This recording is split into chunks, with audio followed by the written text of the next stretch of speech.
This podcast is part of the Deluxe Edition Network. To find other great shows on the network, head over to deluxeeditionnetwork.com. That's deluxeeditionnetwork.com.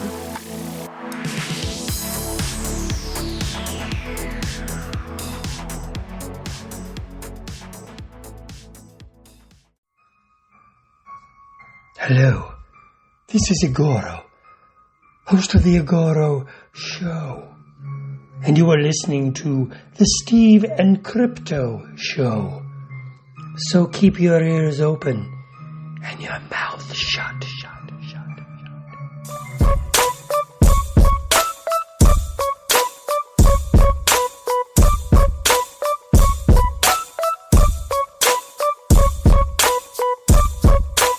Hey, welcome to the Steve and Crypto Show, presented by thestevestrout.com. I'm Steve. I'm Crypto Zoo. It's episode 152. And of course, it's spooky season. So, this is our favorite time of the year. We don't really need to tell you that. But if you don't already know, this is the best time of the year, in our opinion, at least. You can feel however you want, but our opinion, it's the world's opinion. No matter what they try to tell you. It's the best time of the year, and you can find so many cool things to watch and cool decorations everywhere. And speaking of cool stuff, what's really cool is our Patreon. You knew I was going to take you there, right? Head over to patreon.com/SteveCrypto, and you can go check out some cool exclusive content. There's movie spoilers there.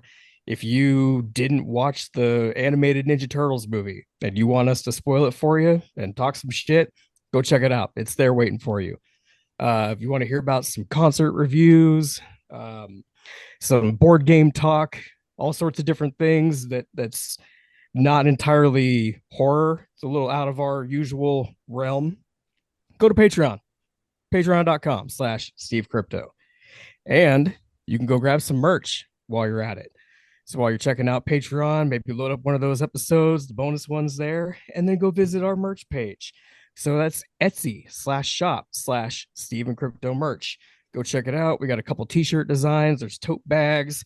There's a coffee mug. There's magnets for your fridge. All sorts of different things. There's hoodies. A lot of different things are waiting for you. Go check it out. Go to Etsy.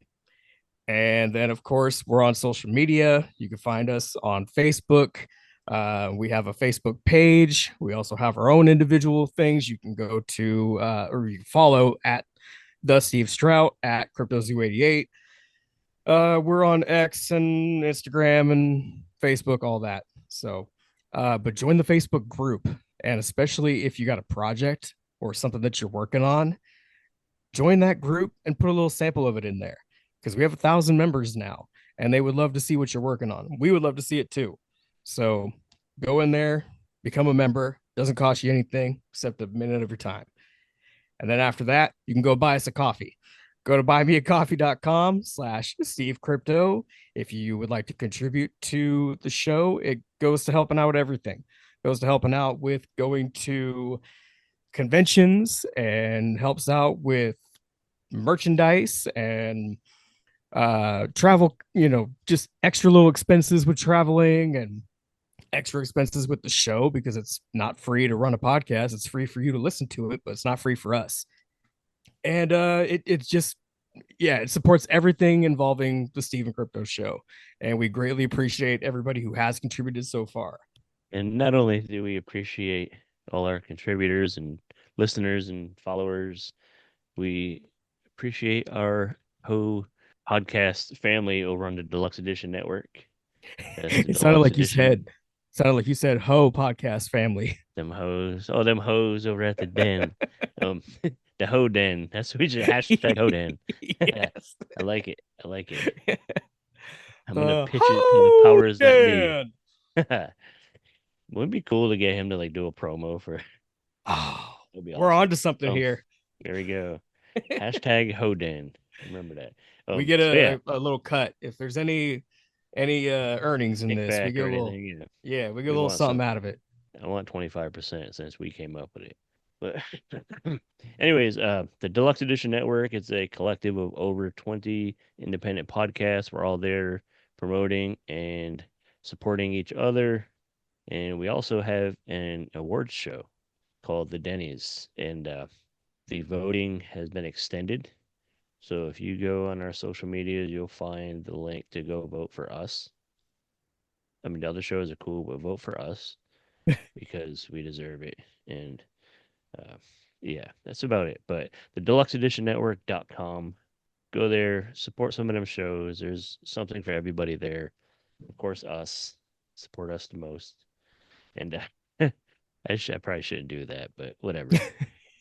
Support us. Support the Steven Crypto Show. Just support podcasting in general, really. Yeah. You know. And especially us. Yeah. And go to all them places that Crypto Zoo mentioned, the Patreon, get merch, social media, Facebook, buy me a coffee, all that. So it really does help us, like you mentioned, conventions, this, that, and the other thing. We get invited to a lot of events, but we have to get our butts there. Yeah. And, you having a family, me having lots of bills, it helps. It helps. Oh, definitely. Yeah. Yeah, we greatly appreciate any contributions that we get for this podcast. We thank you guys for helping us out. What happened last week? Last week, we had part 2 of our chat with Jade the Libra from YouTube, the popular YouTube queen of Halloween over there, and her husband Dallas. We had a great chat. We had a blast talking with them. Hopefully, you listened to the conversation and had a good time. It got crazy. I did. You know me. You know me. And you learned about the Bone Zone and all that. Yeah. Like she's been calling the Bone Zone out on the show now, and it's like that started on our show. Sarah and I went somewhere a few days ago and we were looking at Halloween decorations. I was like, look, we're in the Bone Zone. Bone Zone. But yeah, we chatted with Jade and Dallas last week. That was a 2-parter, so go back and listen to both episodes. They were freaking hilarious. Those guys are always a blast. Yeah, and if you enjoy those, check out the archives. I mean, we encourage you to listen to every episode, but go back multiple times. Yeah, they've been on. Jade and Dallas have both been on the show multiple times, and so I believe the first one was like in 2021. I couldn't tell you what episode, but go look through them and you'll find them.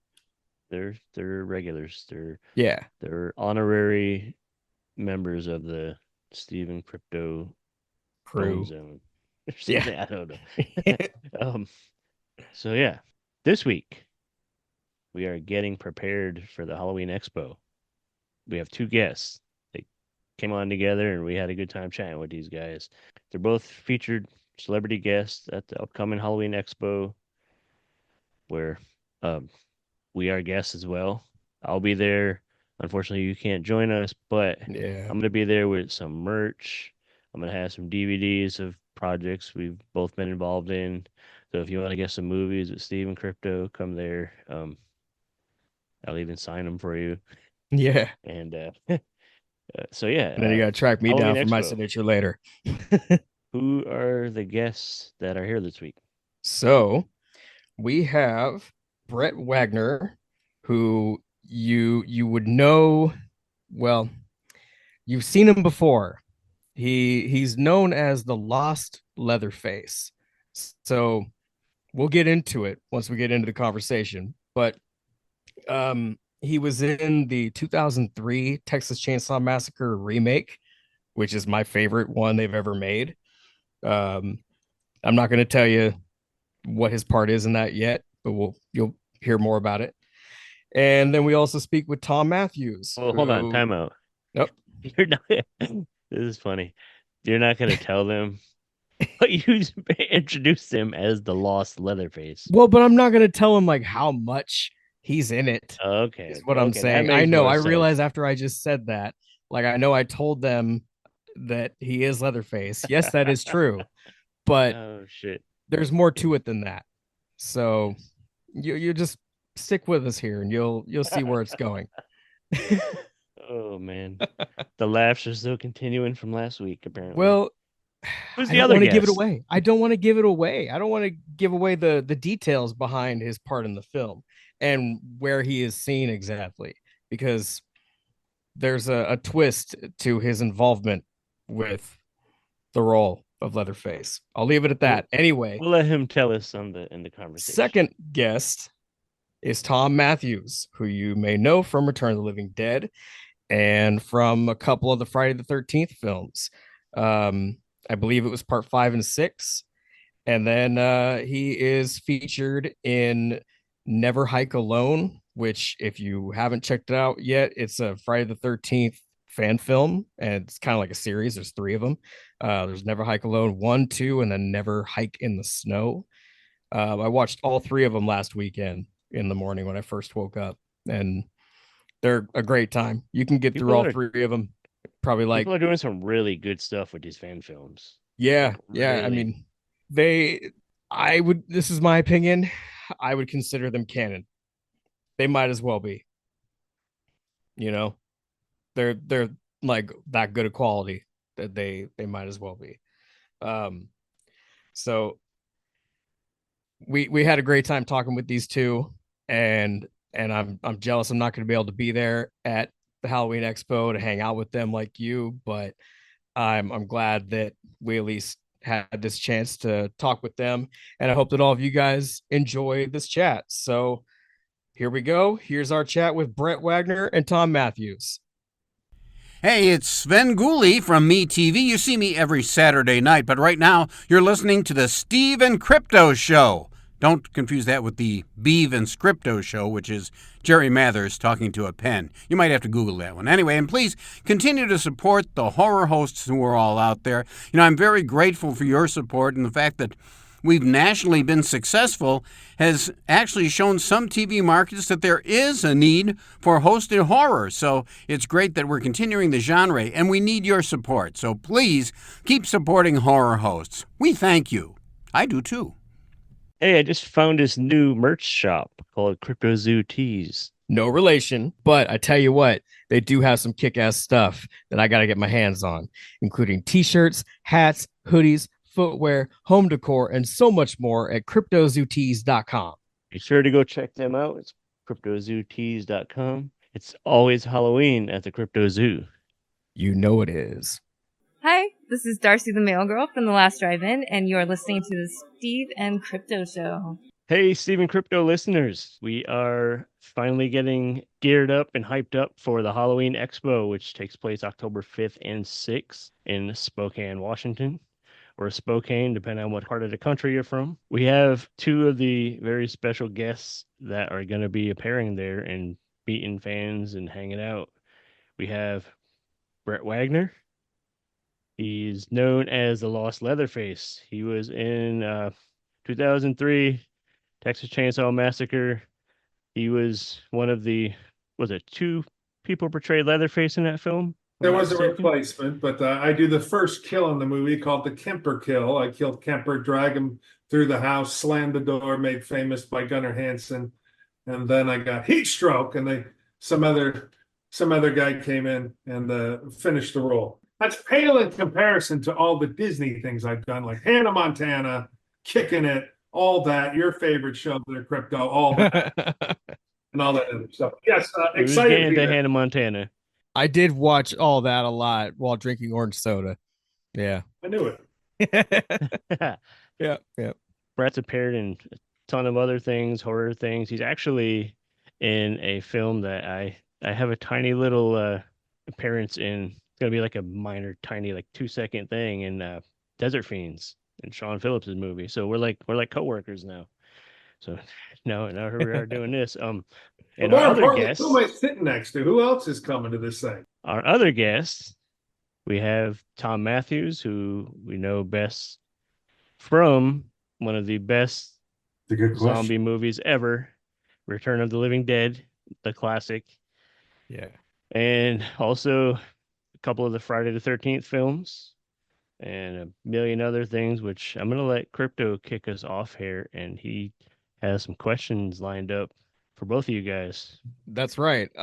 So of course, we know your work from Friday the 13th, part 6 and 7.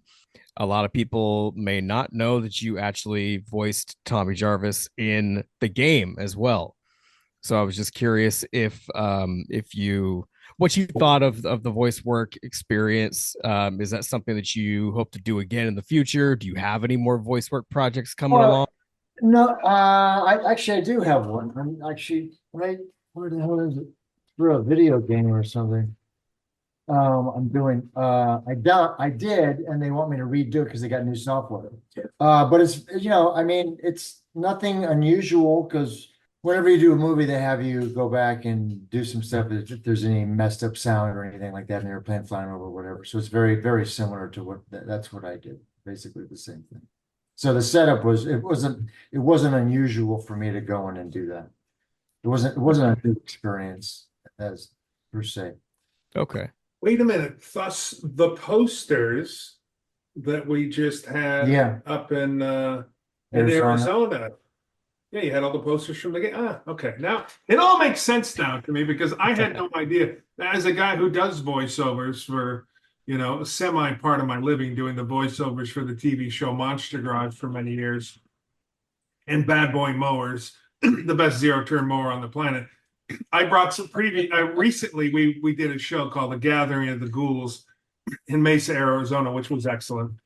Yeah, great show, which we both got invited back to again. That we'll probably be doing next year as well, 2025. But he had all these posters, which I've never seen before, which were the Friday the 13th, the game posters. Correct. Yeah. So which are very limited. So if you didn't get one, boy, you are SOL. But you may have a few left. I have a few left. I just can't travel with them. Yes. So. Oh, right. We drove. Mesa was close, so we drove them out there. Yeah, very cool. But yeah, there's only 200, and they're all numbered, so they're pretty cool.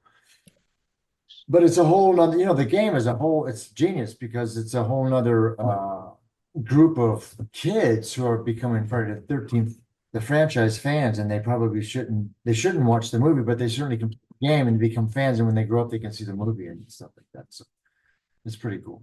Yeah, it's funny how kids are learning about all of these horror icons at an even younger age now. Like, I mean, I'm a horror kid, but like I would never show my boys some of these things, at the age they are now, but YouTube sure does.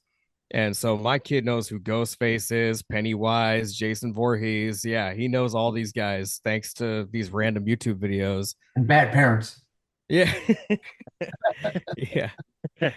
I wasn't going to say that. I was going to say you should check the parental controls on your YouTube or something. Yeah, they're supposedly in kid videos. You know what I mean? Like, I don't know the exact There's channels. I mean, Jason's in comic books and and cartoons and stuff like that.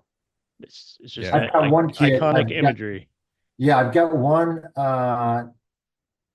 friend who has a child, and he calls him Jason Machete. So that's how he knows Jason Voorhees, and that's how he reads into. Well, not to mention, speaking of YouTube, you also have 2 different fan films that you've done, which are pretty big. But that's true. Do you guys know about those? Have you seen them? I've seen like 1 or 2 of them so far. Yeah, good. The one in the snow. Yeah, that really stood out, and I'm sure that stands out to a lot of people, that's a lot of fans. That kill is unbelievable. That. Yeah. The kid. We did Never Hike Alone 2. The kid's mother, who's the doctor, is also in Never Hike Alone 2 to kind of get back at Jason for killing her son. But yeah, Never Hike Alone 2 has 4.7 million views on YouTube, which is pretty exciting. That's wonderful.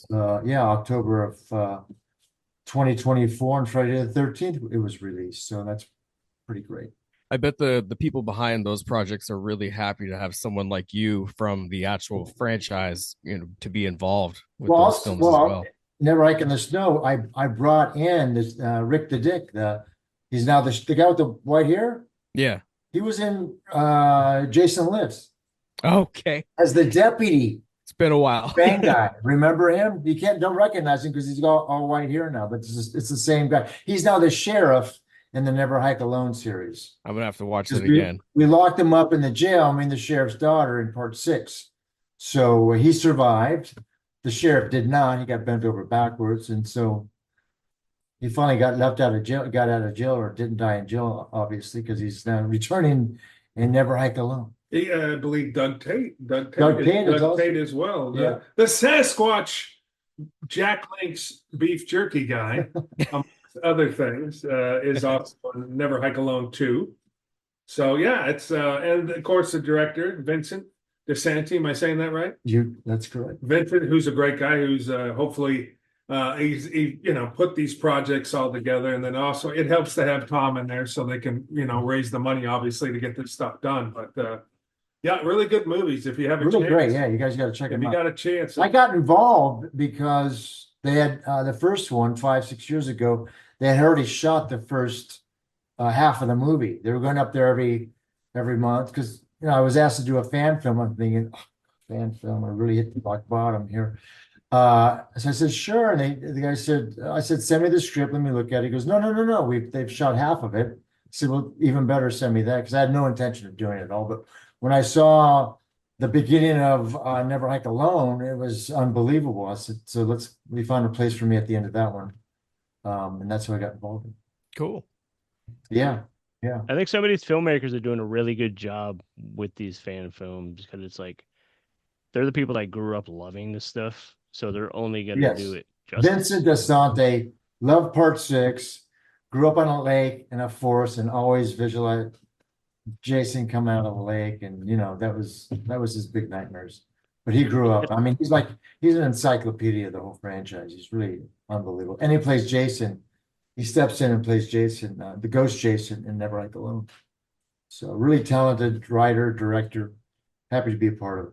So when it comes to the dialogue in these projects, are you both the type that like to just stick to the books and go with what is given to you, or do you enjoy having freedom to kind of add your own bits to things? And We've always, you enjoy doing that? Yeah, I mean, if you're hiring me, not something on the page. So I mean, even in Return of the Living Dead, we changed some stuff around. We added like this jump that was added as we were filming. We rehearsed it, and then as we were filming, it just came out of my mouth. I like this job. James Cairn, when he kills himself, puts his ring on the thing and goes in the oven before he turns into the corpse or the zombie. Yeah. Well, he still had a sense of mind as a human. He cooks himself. Man. That was his whole creation. He created a whole little piece, which is very poignant in the movie. So yeah, I mean, as especially if you're doing an independent film or you're doing something, some of these Indiegogo projects, which I've done over the last couple of years. I mean, yeah, sometimes you're with a director that hasn't done a lot of stuff, and they'll send you the script and you read it. And if I'm not playing some guy underneath a mask or something, I'd love to be able to make a suggestion, and if they say no, then it's fine. You stick with the script, or I may say, man, I would never say that. I don't think anybody would say that, and can we change it to this? And if the director's, feels comfortable enough with your suggestion, then yeah, it's great. Otherwise, you're doing a $100 million movie, you're going to do with what they say. Yeah. And I did an audition, and I'm sure he has too, is when I've gone into an audition, let's say for Warner Brothers or something, and Sons of Anarchy, and I changed what I said.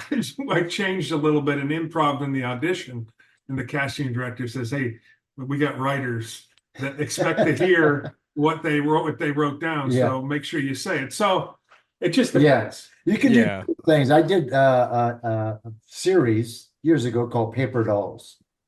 I stuck to the dialogue because it was it was already on the air. I came in like the 6th or 7th episode. I feel like a John Hinckley kind of character where I'm stalking the models, Nicolette Sheridan, and there's another girl, forget her name. But I went in and I brought a stuffed animal, and I'm saying my doc, and I'm just petting the stuffed animal like a freaky guy. And I got the part. So it doesn't always have to be the dialogue that you change. You can change other forms. And he still has that stuffed animal. I do. Fluffy. Just saying. So it's good to know your dialogue, but have a little bit of improv background. Yeah, it's good to know your dialogue, and as a base, even when you go to film, you know, it's good to know your dialogue.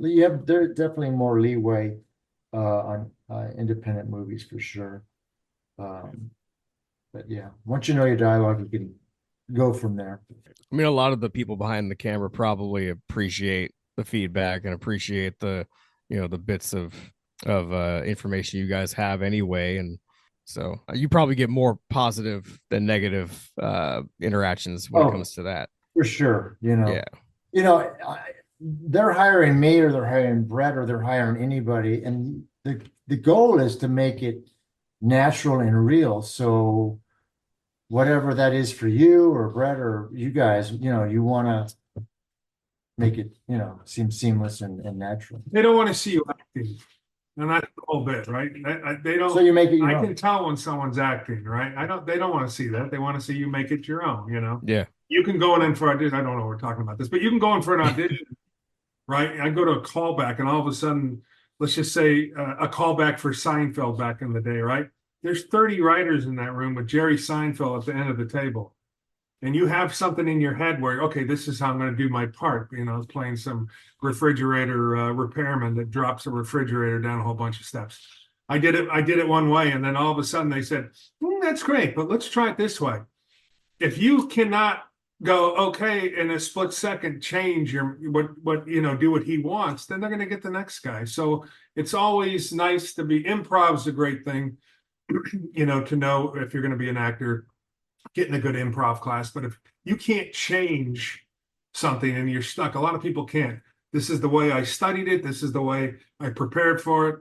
Then they're going to hire the next guy that may be able to do it a little different, that might say, oh yeah, I understand what you want. Let me try it. So makes it a lot easier when you know your lines. 100%. You go in there struggling, you're like questioning the lines, and it's hard to change. And it's tough because auditions happen pretty quickly. It's not like you're on a film set and you get to learn the scene the next day or whatever. But it's tough. Once you get the gig and you're like, okay, Yeah. You're doing a TV show and you have a couple days where you're working with the whole cast. Monday, Tuesday, you're rehearsing with the cast on the set. Wednesday, you're doing a run through for the directors for the network. Thursday and Friday, you're shooting it live. That's a wonderful way to memorize everything. I mean, it just happens because you're doing it. Yeah. But in that audition, if you have to keep looking down at your paper, which I've done 1,000 times, and I've lost gigs because of that, because I'm like this. You're not in the game right here. You keep looking down at your paper. Yeah. So, memorize your line, folks. You just heard from Thom Matthews in the Big Schwag. So with that being said, memorize your lines. That's probably, personally, that would be the hardest part for me. If I wanted It's to be hard for me serious too. about I'm acting. not a fast study at all. I'm not. What do you think is probably, besides that, the toughest part of being an actor? The business side of it. Yes. Because it's totally left brain, right brain. If you're having to deal with the producers on the set about your goddamn trailer because it's not the way they said it was, or whatever it is, it's your wardrobe or whatever it is. If they're taking you out of the creative process of working on the part, then it's tough. I mean, I remember doing a movie. I've got a guy next to me who's already hired. We're going to the set, and I'm fucking screaming to the producers because something's not going through right. Or they didn't pay me or whatever it is. Whatever it is. It's whatever. I didn't even forget. And he's like looking at me. But it got handled by the time we got to the set because it was an hour and a half away. Something that they were trying to back out over or something that they had agreed to do, whatever it was at the time.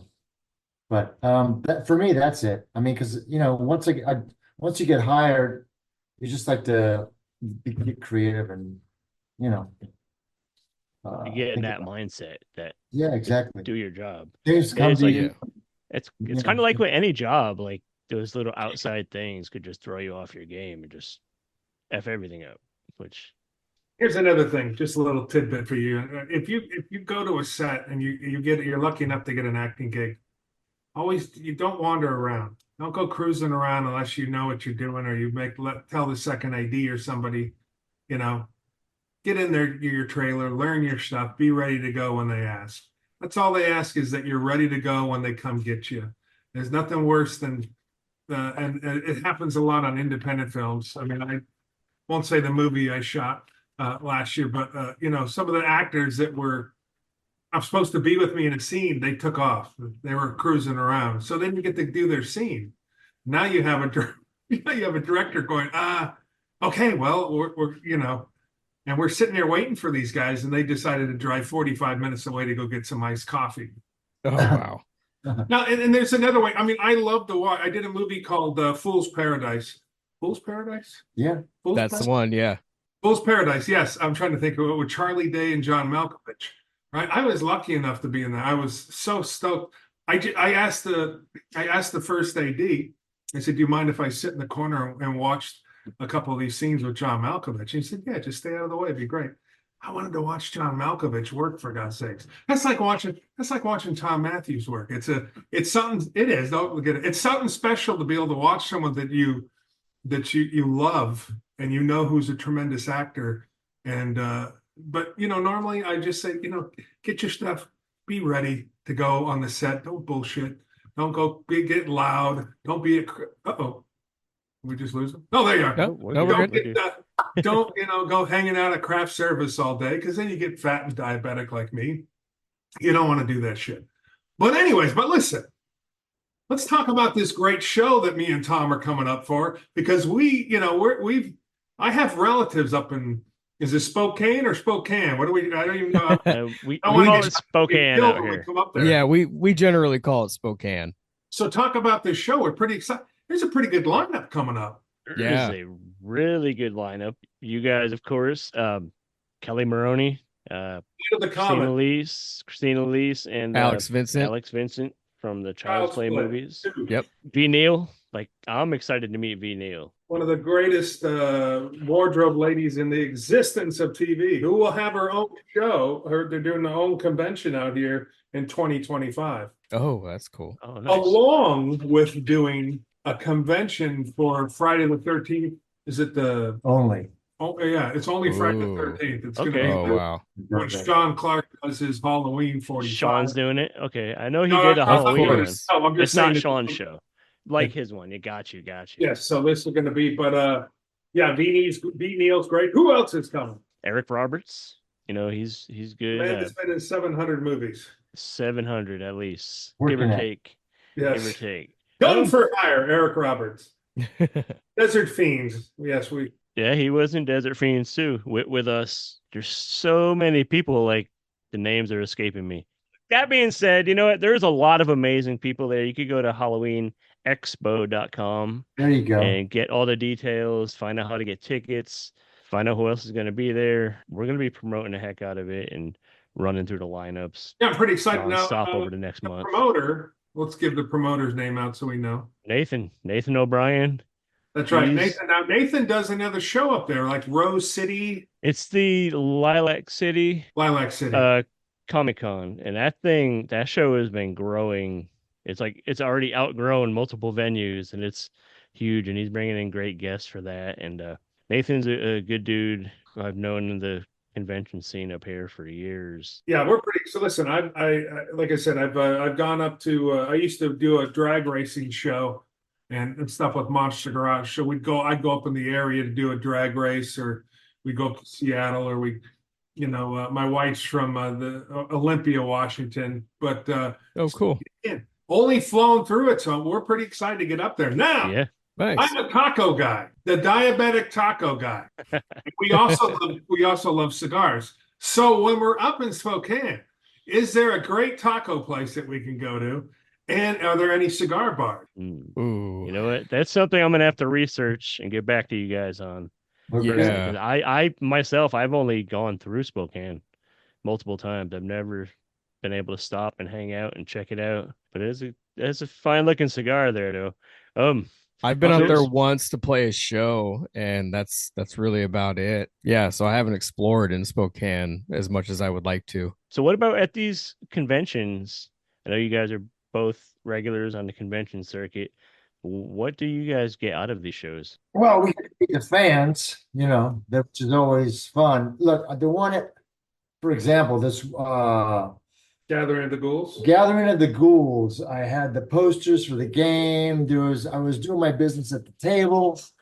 There's a kid that comes over to just kind of like staring at me and goes, "Can I ask you a question?" I said, "Hang on, just let me finish with these guys." So I finished with the guys in front of me and I go, "Oh, yeah, what's up?" He goes, I like playing the game. Can I give you a hug?"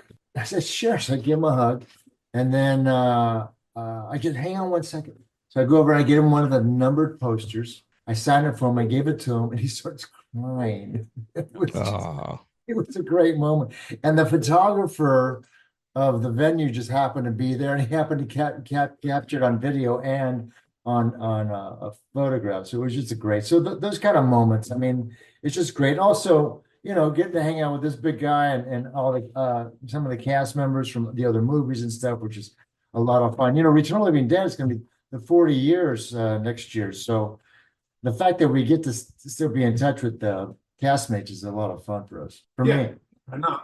It's if you're not filming, you're not working, you're not doing something. The conventions are great to go to. We get the it's for me. I'm a fan of the movies, but I'm 56 years old, right? So yes, I'm almost 57. Yeah, I'm slightly older than Tom, but what's nice is I get to see a lot of people that got me into acting. I'm a big fan.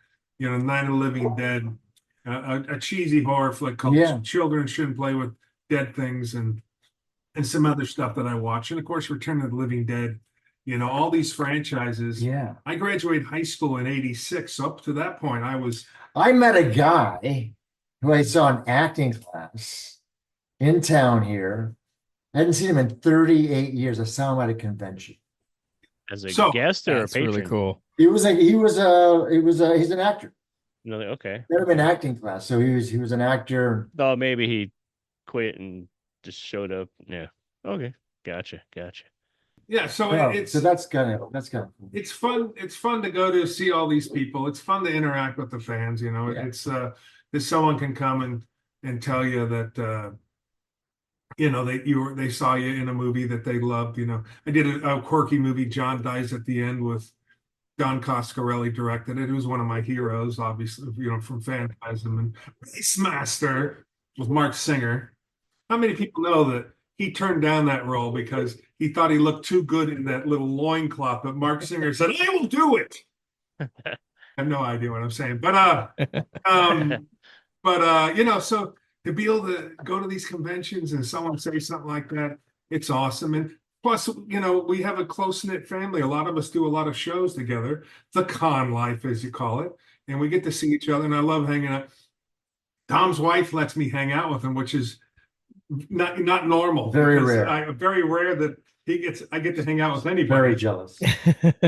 Yeah, so I get to hang out with Tom. Tom, every time we go to do a convention together, he comes back 10 pounds heavier.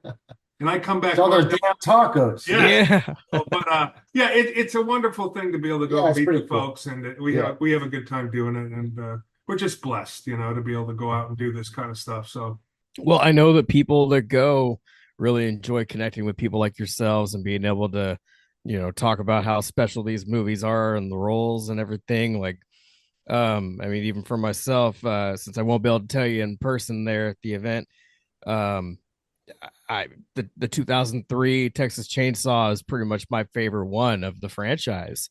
That's a shit. And that first kill is pretty epic and just kind of catches you off guard, like as quick as you pull that door open and get to work. It's very, very jolting. It's a very jolting scene, and there was really a good build up to that, wasn't there? Like, yeah, man, and something's gonna happen, and door, pow, sledgehammer. You feel the pain of that, dude. Like, here's the funny God, you would be flopping around like a fish if you got hit like that. So Eric Balfour is a tall guy. Not that he was very heavy, but he's pretty tall, just as tall as I am. And when I hit him at first couple, we kept shooting that scene over and over and over again, which killed me with the heat stroke.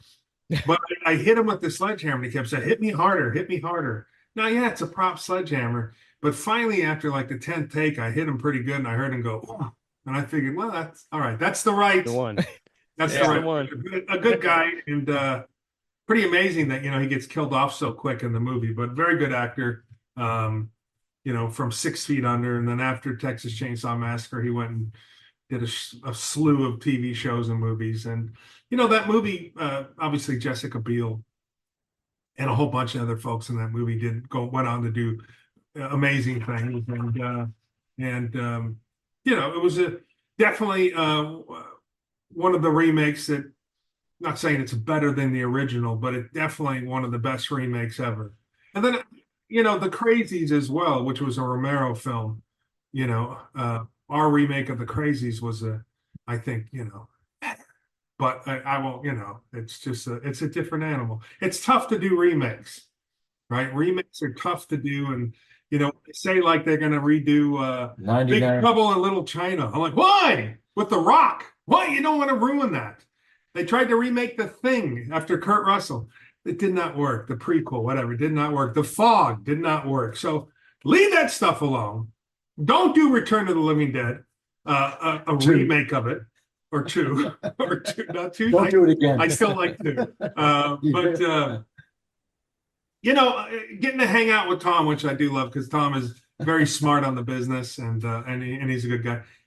He's got some buns in the oven, as they say. No, that's not the right word. He doesn't have anybody pregnant. He has some stuff cooking, so we're pretty excited about some of the stuff that he's got cooking. We're always, we're actors, man. Listen, you need a couple good actors that are willing to look at that. Yeah, with the cigar, with our nice Romeo and Churchill cigars. We will come work for you if you come. We'll work for cigars. We'll work Cigars and tacos.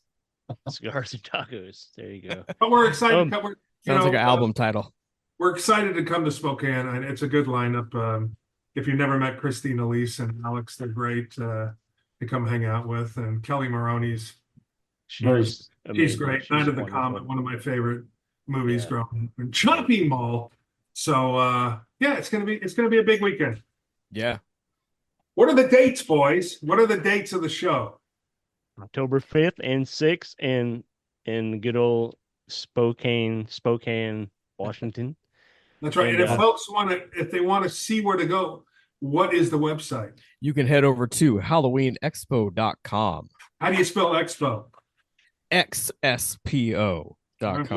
Man, you guys have done a little homework. Just like it sounds, yeah. We got just a few more minutes if that's okay with you guys. How did you guys connect? How did you guys become friends? From the convention. The conventions? I think we sat next to each other, and I don't remember how it was. which one? I don't remember which was. It was from the conventions though. It was before Baton Rouge, so it must have been. I mean, at a show. Thom has got a really good sense of humor. I like to think I have a good sense of humor, so we kind of became buddies. And I always know when Thom's around because he'll go swag. Swag. I He'll can pass him. be like, "Hey, what's going on? What the hell's going on?" And people will be like, I scream it out. "It's just Thom Matthews," And there's certain people at conventions that are really good to the fans. The Felissa Roses, Bill Mosleys, the Thom Matthews, the CJ Grahams. They really care about the people. They give them their time. The Matthew Lillards, for God's sake. Matthew Lillard will have 500 people that want to do photographs with him, that are paying to do photographs with him. And he'll, you're supposed to get in and out with those photographs. He'll still spend 3 or 4 minutes with each person. And it's, and there's some people that are on the con circuit that you don't want nothing to do with, believe me. So when you meet name a few names. No, not naming. I'm not doing it. We're not naming it. But when you do meet good guys, you like to hang out. And his wife lets me hang out with him. And my wife says it's okay. Thom's cool. So, it's all good. It's all good. Fair. So, do you guys bring anything to your tables at conventions that kind of set you apart from anybody? Do you have any cool? Do you bring Leatherface props or something to show off, or do you have any return stuff? Or Well, since I do if folks don't know, what they call me the Lost Leatherface, because I got hurt in the movie, got heat stroke, and got replaced. So I do the first kill with the sledgehammer. So I will bring these bloody sledgehammer props design and they look great up on a wall, and it's different. Yeah, when people bring up a chainsaw, I explain to them. I'll sign it, of course, but I never used one in the movie. But you can get this bloody sledgehammer right here. Getting creative at your table for stuff to bring is always good. I mean, I just did a flashback weekend in Chicago, and I underestimated how many people were going to be there on Friday night. I sold out of so much stuff that I then had to go through the vendors an hour early the next day and see what the vendors had of Texas Chainsaw Massacre stuff from my movie, or that era, so that I could go and buy stuff. So yeah, we always try to bring different stuff. Thom brings these, I don't know if you have anymore, the Bible, they call it the Bible. The Friday the 13th hardback. So it's this thick. Yeah. Oh, wow. Thick as my love handle, for God's sakes. It's thick. But it's the Bible thing. I mean, you try to bring different stuff because, you can do so many. I mean, we both have regular jobs, which is and then mixing in doing cons. Sometimes I'll ship stuff there. Or you can only bring what you can fit in your suitcase. If you ever see CJ Graham, who travels a lot with Thom, and Jason from Friday the 13th Part 6, he has a suitcase. He's got it down to a science. How many machetes, how many Funko Pops, how many masks. And he has it down to a science. I haven't figured it out yet, but I will. The suitcase is only this big. Yeah, it's weird. It's amazing. But yeah, so you always try to have. He's got the spear that he stole from me in the movie. That's right. He Yeah. probably bought the suitcase off of a clown or something. That's why he's able to just But putting so many things in. There you go. Photo ops are a big deal too. Yeah. We do the costume photo ops. Yeah. As a matter of fact, Thom Matthews, working with Tom Devlin, our man up in Boulder City, Tom Devlin's Monster Museum, who does special effects, True. does a lot of costumes for folks, for Kane, is working on a mask for the 40th anniversary of Return of the Living Dead next year for Tom to do Costume photo photo ops. op. Oh, that's cool. Silicone mask. Freddy full-blown zombified. It's right. Yeah, I'll get it. It's over there. The blood coming out of my mouth. So just before I pass. You take the whole. That's really neat. That guy. Look at that. Nice. Oh, cool. I like it. And is that what the mask is going to look like? That's exactly what the That's mask. what you're going And for? the jacket. That's cool. The fuck you jacket. There's Yeah. actually, Love it. the director actually made two jackets. A lot of people don't know this. One with the FU on the back, and another one because he thought maybe it might be shown on TV at some point. He had one that said TV version on the back of it. That's the one I wish I had. That's what you should bring to your table to kind of hold for photo ops. Yeah. That'd be kind of cool. People would dig that. Get Oh. those jackets made. TV version. That's cool. The big sweat in the house. But yeah, you got to get creative at your table, and we all have our 8x10s. I have a lot of great shots. People are always complaining because it's so hard to pick one. A lot of people come up to my table. A few people have come up to my table and go, "Oh, you were in Return of the Living Dead, and you were in Friday the 13th." They realize it when they're at the table, which is kind of Yeah. because I actually did that with Bill Moseley. I didn't realize that he was in Army of Darkness. and you realize it at the table because we're in character. Bill Lot of fun. Moseley has been in everything. Yeah. Apparently, yeah. And Not as well deserved. Not as many things as Eric Roberts, but he's been in a lot. That's true. All right, if you had a couple last questions, I'm not trying to rush you off the screen. Oh, yeah. No, you're good. I'm You're just ready to get that scooping cigar. That and cigar dying. has been talking to you. That thing is talking to you. Okay. Brett, how does one prepare to play an iconic character like Leatherface? Well, you get nervous right away when you get the gig. You're like, oh my God. Then you call 1,000 people, which I called R.A. Mihailov first because he was a good buddy of mine. We used to throw people out of bars together, and he was Leatherface in Part 3. And then you, half hour later, get a call from the casting director saying, by the way, don't tell anybody. So I try to remember who you called and said, they're going to give me another gig. Just don't talk about it. And you just watch the movies over and over again. But when you get to the set, I mean, you know, I was there a week total filming. So I was filming really 2 days and, you know, but I was there a week. So I had some stuff I would have liked to have done and explored, but I just, if you're prepared and ready to go, you just go. I was, once you get to I mean, of course I was nervous because I'm playing an iconic character that Gunnar Hansen did so well.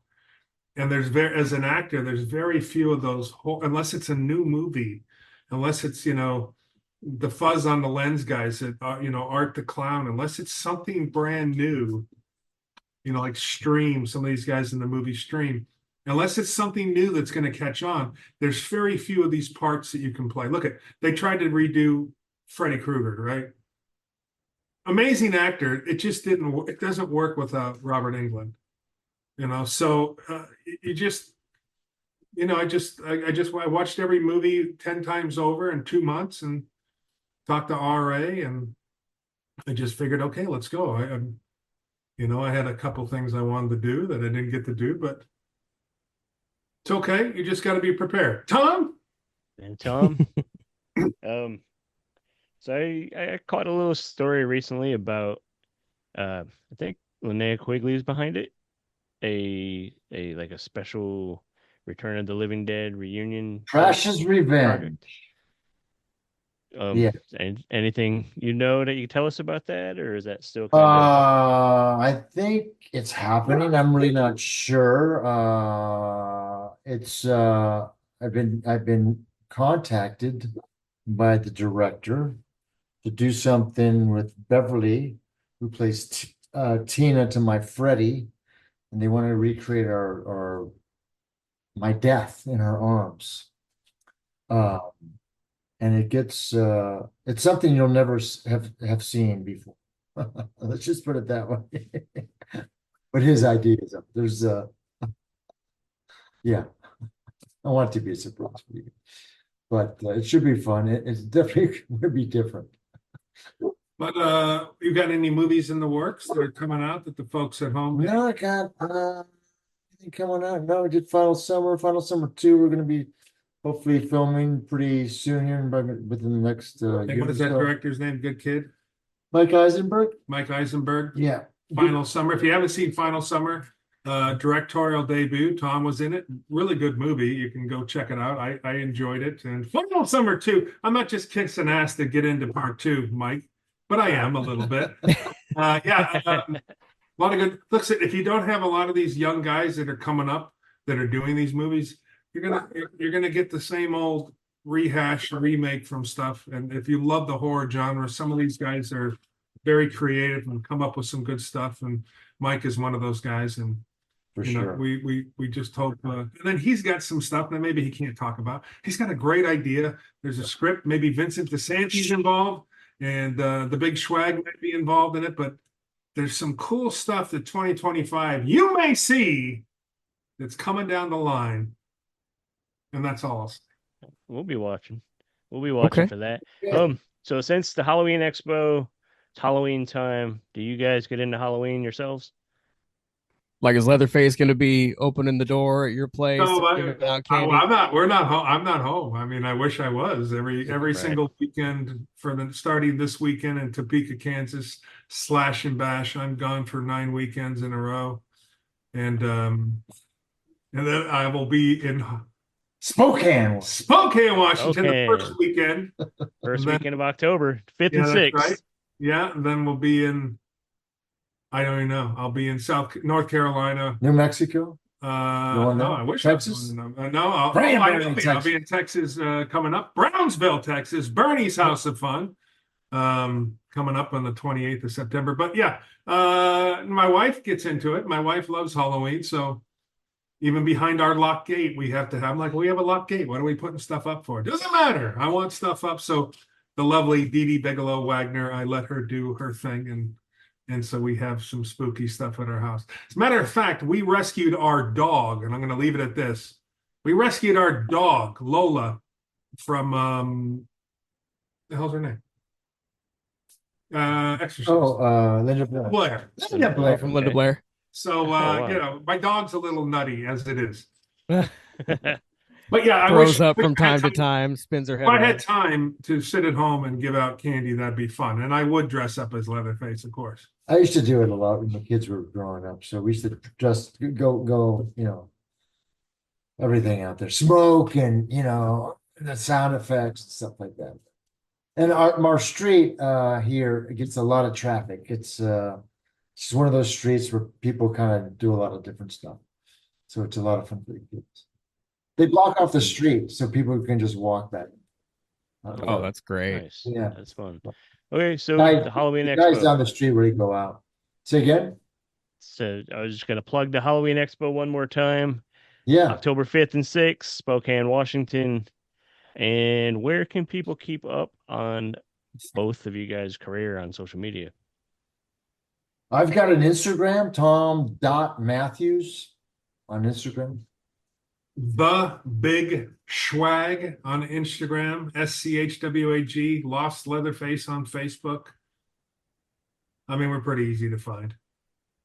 Good, easy to find. Okay. And thank you guys for hanging out. This was fun. And they'll Look be forward easy to to- find in Spokane on the 5th and 6th hear as us. well. Listen, Yeah. if you do not come to Spokane, I have the Munoz, right? These are my cousins. I spit in a tube 4 years ago, found out I have a bunch of cousins, Mike Munoz and his dad and all these people. If you don't come to see me in Spokane, I'm going to send Tom to your house. He's going to steal your dogs.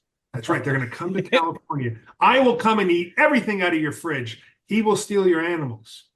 Make Because sure he you needs come see more. that. He Is needs that why more. you got all them dogs then? There's a What you lot been of people doing? crying around the country because they're missing dogs. They are right here in an undisclosed location in the San Fernando Valley. Well, hey, luckily they're not That's listening funny. to this podcast. They probably aren't, so they'll never know. It's okay. Yeah. Good That hanging being with you said, guys. Your secret is safe with us. Thanks for having us. Thom Matthews, Brett Wagner, thank you guys. All right. Thank you guys very much. We appreciate you being here with us. I'm Mr. Lobo of Cinema Insomnia, and you're listening to the Steve and Crypto Show. Or are you? And we're back. Thanks to Brett Wagner and Thom Matthews, who are both appearing at the Halloween Expo on October 5th and 6th in Spokane, Washington. You Make can sure go to you tell them where to go. you can You go tell them to where to go, and I'll Halloween- tell them what you could do there. Yeah. You can visit HalloweenXspo.com right now. And what can you do there? You can get all the info you need to attend the show. You can get ticket info. You can see the amazing list of guests, including Kelly Maroney, Eric Roberts. There's makeup and effects masters like V. Neal and Nick Benson, who might actually be joining us on the show. Nick, not Veal. I wish V, not Veal. I said Veal. V. But yeah, who we're trying to get Nick on the show before the convention, and like so many more.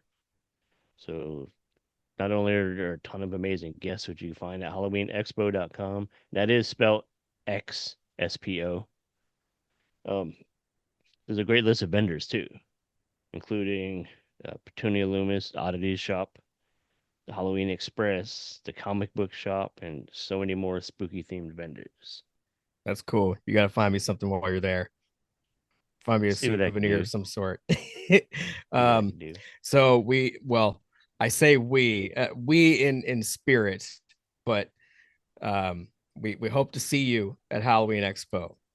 Sadly, I won't, but Steve will. So he hopes to see you at the Halloween Expo, October 5th and 6th in Spokane. We'll wrap this up. We'll be back soon with more featured presenters for the Halloween Expo and more.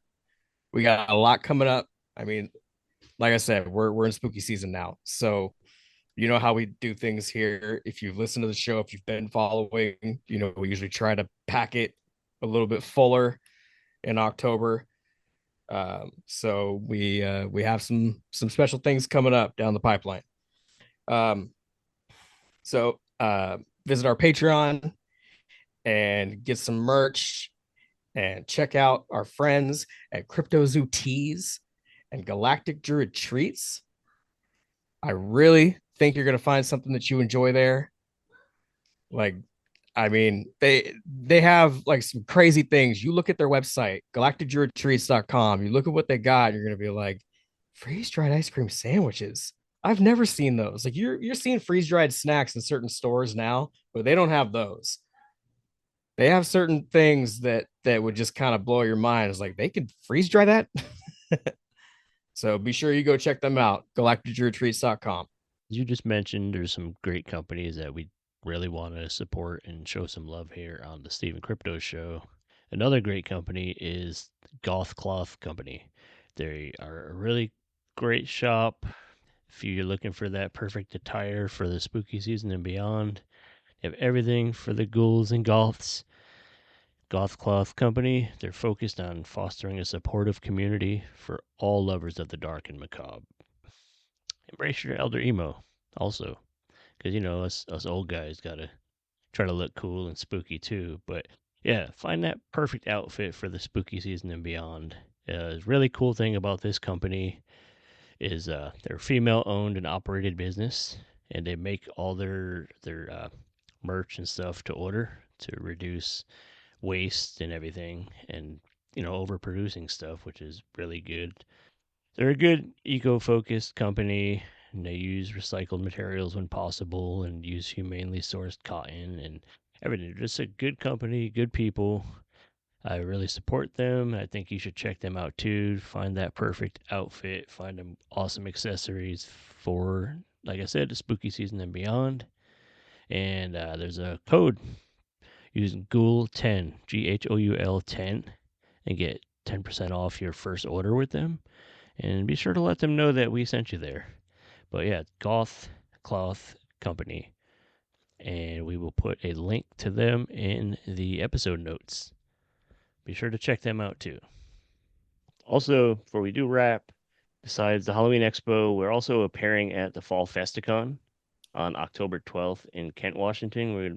We're going to be there alongside Russell Hodgkinson from Z Nation and a ton of other artists, authors, vendors, and Galactic Druid Treats is going to be there. That's so be right. sure to stop by their booth. Tell them Steven Crypto sent you. Maybe they'll give you a treat or discount or something, or I don't know. Don't tell them I said that. Just tell them we sent you. Yeah, no promises here. So like you mentioned, places to go and show us some love on Patreon and get some merch and visit our friends. We're going to wrap this episode. Stick around at the end. We have music from Isaac Rother and the Phantoms.